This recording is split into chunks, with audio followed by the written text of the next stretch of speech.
Welcome to UO Today. I'm Paul Pepis, Interim Director of the Oregon Humanities Center. Our guest today is the prize-winning novelist and short story writer Molly Gloss. Gloss became a full-time writer in 1980, balancing her work with marriage and motherhood. She soon met Ursula Le Guin, who encouraged Gloss in her writing. Gloss's novel Jump Off Creek was a finalist for the PEN/Faulkner Award for American Fiction and a winner of both the Oregon Book Award and the Pacific Northwest Booksellers Award for Fiction. The Dazzle of the Day was awarded the Penn Center West Fiction Prize. Wildlife, her fourth novel, won the James Tiptree Jr. Award. Gloss gave a reading and participated in a symposium as a guest of the Center for the Study of Women in Society as they celebrated their 40th anniversary on November 8th and 9th, 2013. Molly, thanks so much for coming on the show. Thanks for inviting me. When did you know you wanted to be a writer? I've always liked to write. Most writers will tell you that. I grew up in the 50s. Smart women who wanted to go to college, could be teachers or nurses. Nobody ever told me I could grow up to be a writer. So it was quite a bit later before I began to take writing really seriously and think that it was actually something I could get paid to do. Tell us about Ursula Le Guin's role in your career. I took a workshop from Ursula in 1981, a workshop at Portland State University. It was the first and only writing workshop I ever took. She was an incredible teacher. I learned everything I know about teaching writing from Ursula. And she gave me quite a boost just by telling me, yes, you're a writer. I was a pretty insecure suburban housewife with nobody to show my work to. I'd show it to my husband and he would say, "That's really good, honey." So it was incredibly important to me to have the kind of validation that Ursula gave me for the work I was doing. How did you find time as a to write? housewife? And Well, I didn't get serious about writing and begin to write full-time until my son was in school. And then I wrote during the school hours, which means I took summers off. It means I took weekends off. It means I stopped writing by 3 o'clock when he came home from school.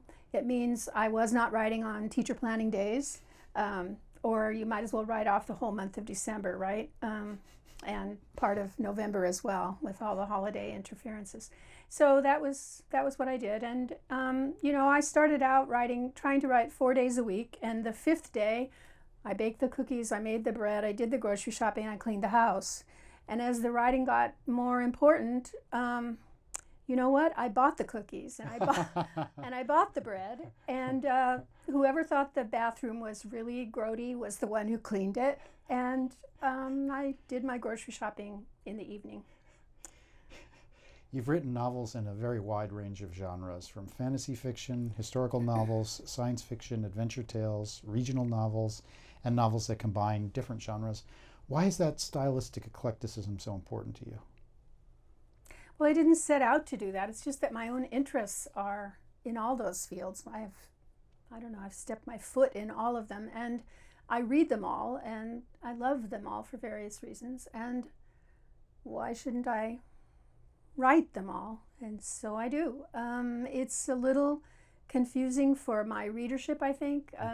Some people who've loved the Jump Off Creek, for instance, were just not willing to follow me to the Dazzle of Day.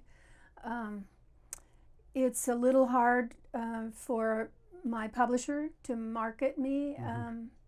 They're a little bit leery of putting any kind of label upon what I write.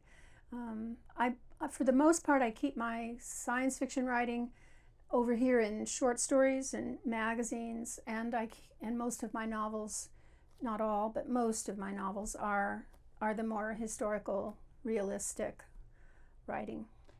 My sense is that, you're presenting it as if it's a very common decision, but it seems to me that authors often tend to get within a genre and stay there. Well, I think sometimes they get pressured to do that, to write the same thing over and over. I've never, for whatever reason, I've never gotten that pressure. So I write whatever interests me, really, and people follow along, and I've had no trouble getting publish, so it's been easy for me in that respect. You're a fourth-generation Oregonian. Yes. How has that history impacted your writing? I think that it's incumbent on those of us who live in one place for a very long time to sort of report back to the rest of the crowd who've maybe only been here for 10 years or 40 years, to report back about what it is this place is about, what the history is, what we've lost, what we're losing, what's worth valuing, to keep some of that history present in my writing is one of the things that I'm always conscious of. Your interest in history is very compelling, and many of your novels are historical novels. They take place at very specific historical moments. Why is history such an important part of what you write? Well, it's a specific history. It's the history of the American West as its particular in its particular manifestation in Oregon, and that comes out of childhood reading. When I was 12 years old and beginning to read adult novels, I wound up reading the novels my dad was reading, which were cowboy westerns. And my dad was from Texas, and we would travel back to Texas. We did that several times in my childhood to visit his relatives.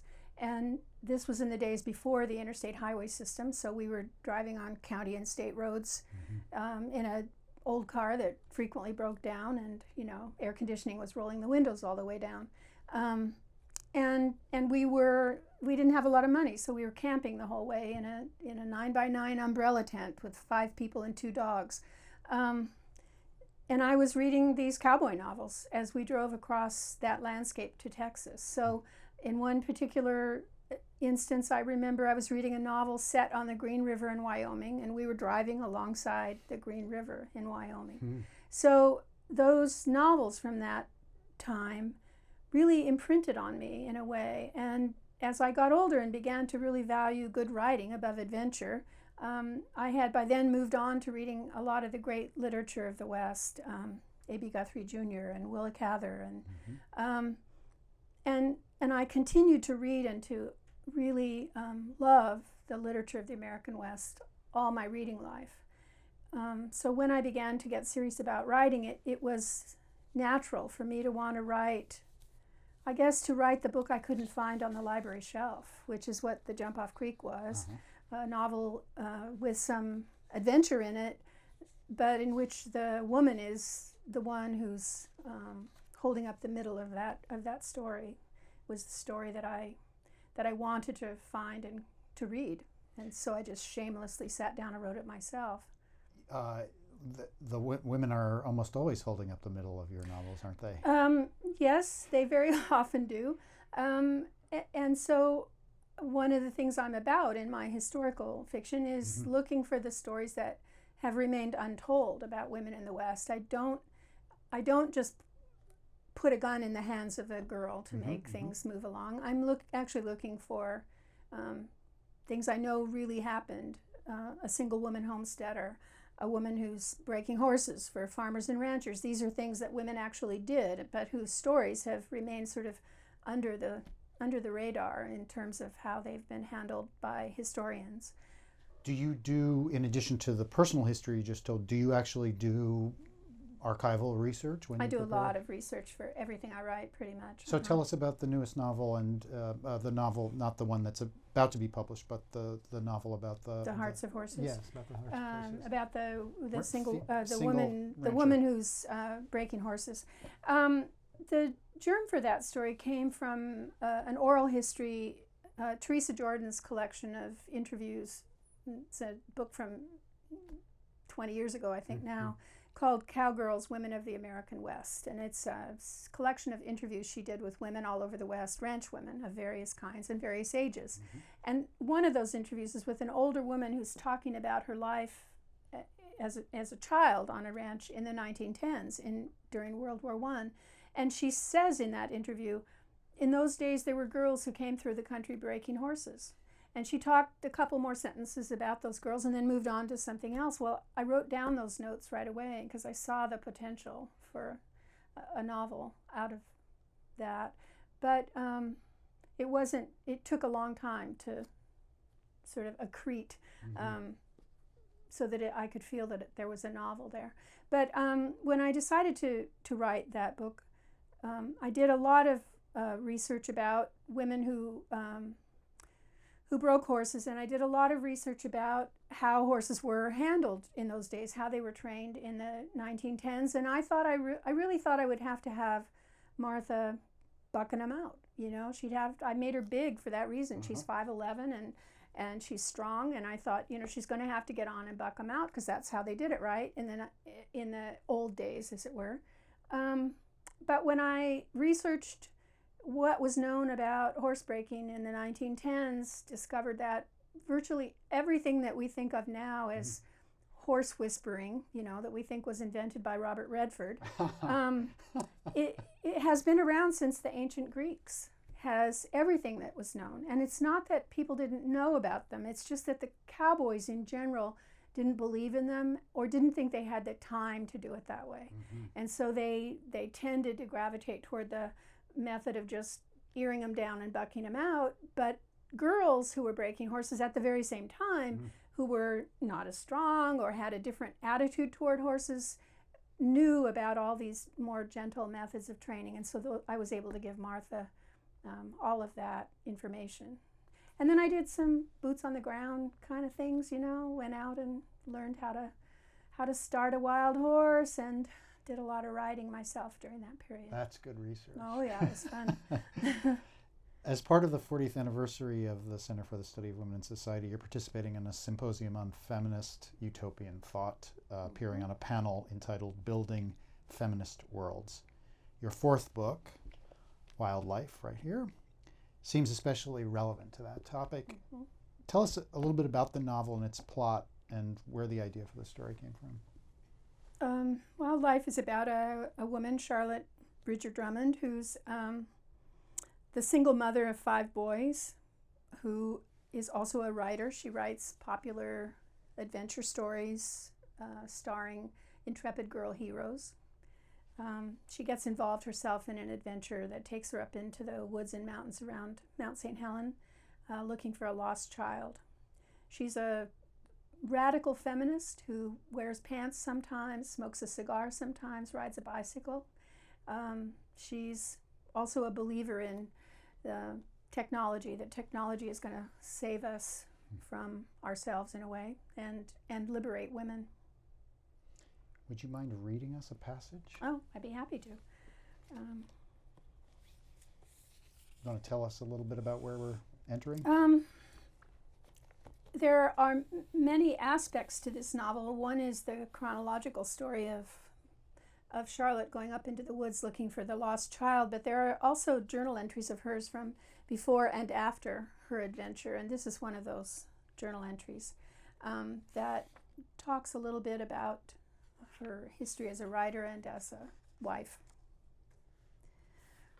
Of course, I've become accustomed to thoroughly governing my own affairs and the affairs of my children, and I suppose I should have some trouble ever turning them over to a man again.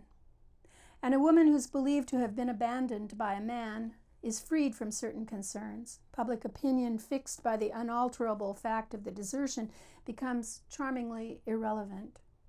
I am in those respects well content with my condition, but I never have conquered loneliness.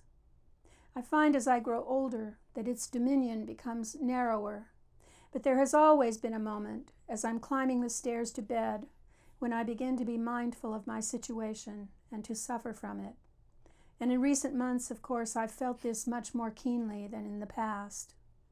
The lascivious will doubtless think of the beast with 2 backs, but I believe what I miss foremost is something less particular and less definable. There's a relief in getting your hair unbound at the end of the day, and when I've escaped the confines of my clothes and put on a loose nightgown, I like to take the pins from my hair and let it out onto my shoulders, put my hands into the thick tangle and pull my fingers through along the scalp until the whole mass of it is loose. I have an ivory comb with wide teeth which will get through thick snarls rather better than a hairbrush. And I sit at my dressing table and comb with slow care until I've got all the day's knots out. Then I take at my head with the brush.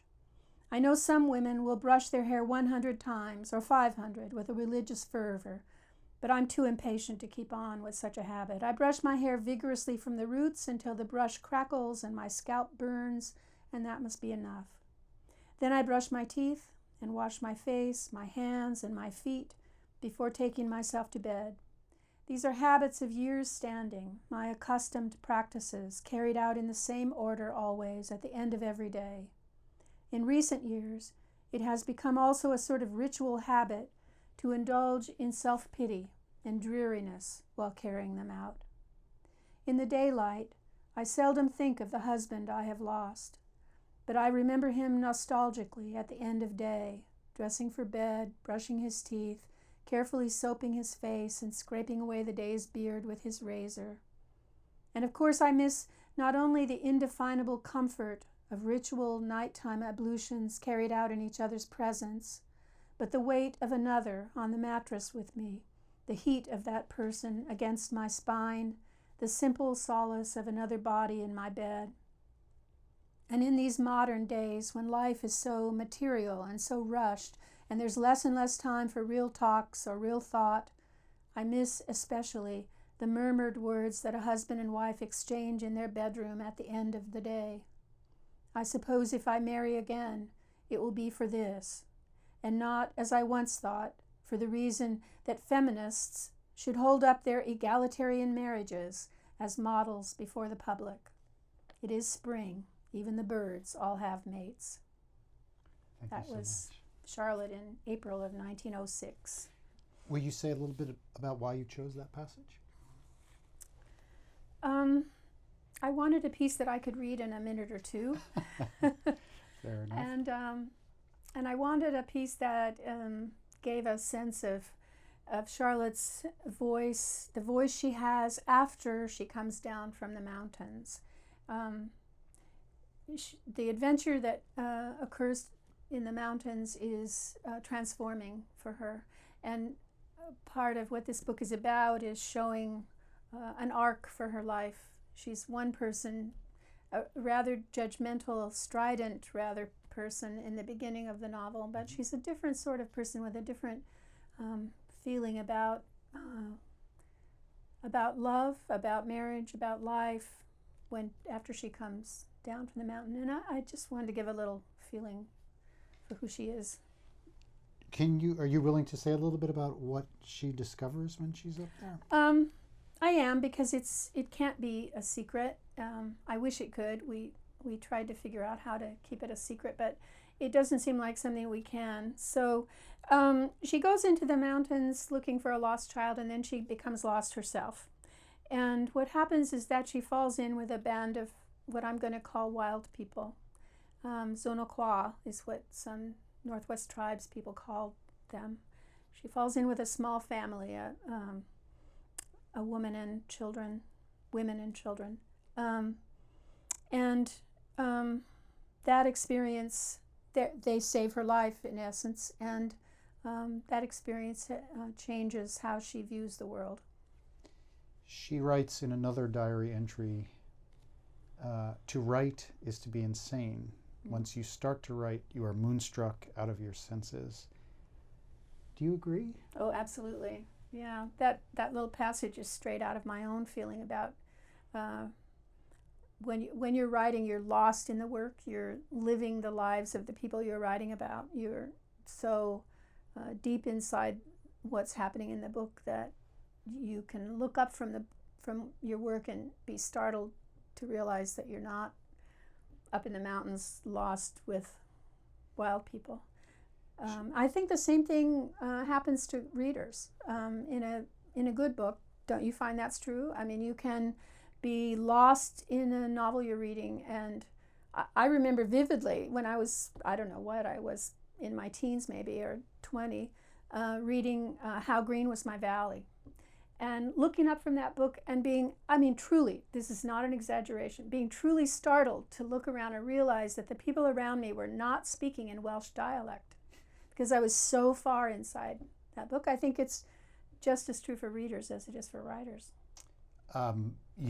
She says that that's a kind of insanity, but I'm wondering, her name, Charlotte Bridger Drummond, obviously evokes Charlotte Perkins Gilman, Yes. whose most famous work is The Yellow Wallpaper, which is about a mad woman Yes. who is not mad at all. At all, yes. So tell me about, I mean, what you describe, I completely relate about being lost in the world of the novel. I'm not sure that's insanity at all. That Well, might of be a course kind not. of sanity. No, of course not. It's not. Yes. You've spoken a couple of times about wilderness in this book, and why is wilderness an important place for you and a theme for you when you're writing? I think it maybe gets back to what I was saying earlier about speaking about rootedness and speaking about what we've lost, what we're losing, because I grew up in Oregon. I remember when driving over Mount Hood, for example, meant that you were driving through old growth forest much of the way.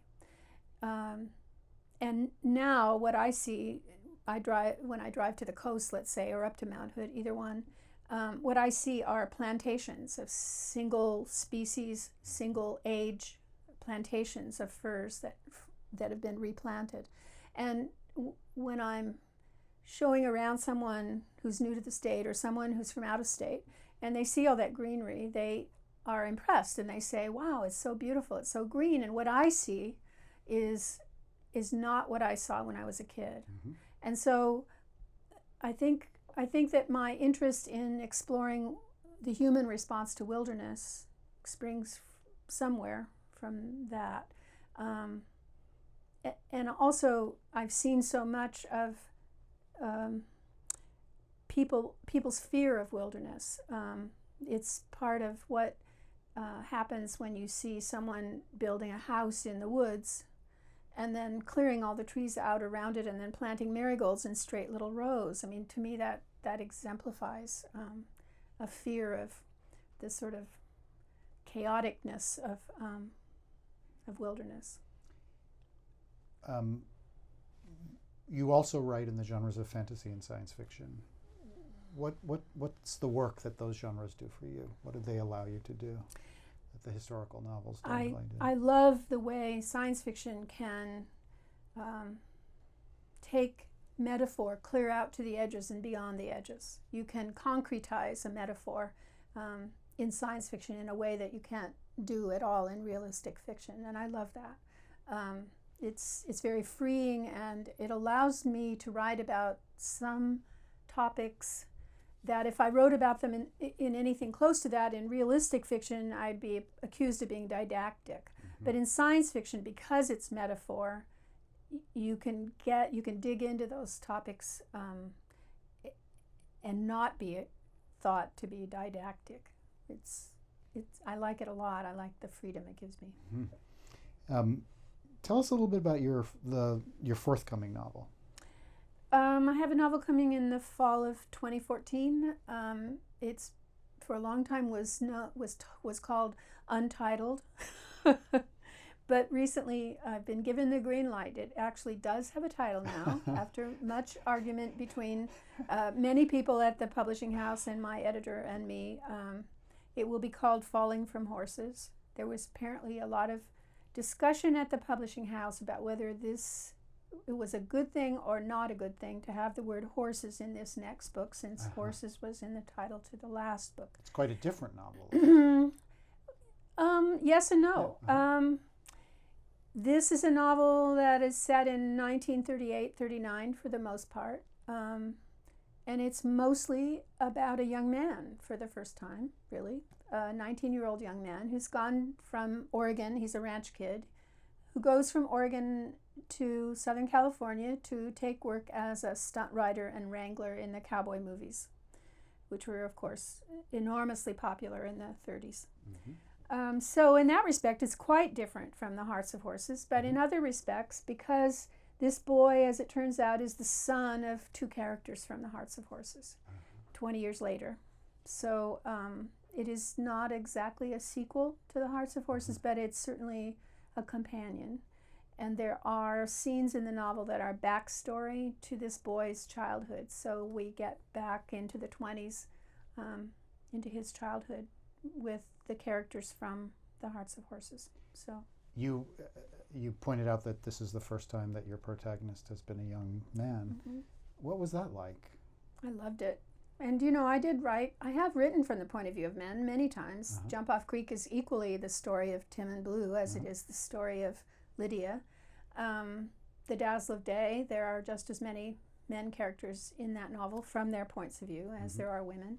But generally speaking, yes, women have been the center of what I've written. But I love to write from the boy's point of view. And Bud in this novel is a boy I have great affection for, and I think I understand him. I have a son, and this boy is not a great deal different from my son. Can you say a little bit more about what it was that, is there something that writing about a very different subject position allows you to do that you can't do as much through writing about a female protagonist or an adult protagonist? Or? Well, I wanted to write about the cowboy movies and the industry around that, and it really needed to be a boy in order for me to do that, because there are women stunt writers. But in the 30s, which is what I was interested in writing about, the peak of the cowboy movie time, in those days there were very few women stunt writers because women were not central characters in the films. So the stunt writers were not common. So if I wanted to write about stunt writing, it really had to be a boy. And did you learn anything about him and about writing from writing about a young boy you didn't know? That I didn't know? Well, that might be an unfair question. Well, of course, you always discover things you don't know as you begin to write. There are lots of things about him I didn't know. Molly, I think we're just about out of time. Oh, this was fun. Thank you so much for taking the time to speak with us today. Thank you. We've been speaking with Molly Gloss, a prize-winning novelist and short story writer. She gave a reading and participated in a symposium as a guest of the Center for the Study of Women in Society as they celebrated their 40th anniversary on November 8th and 9th, 2013. Thanks so much for watching.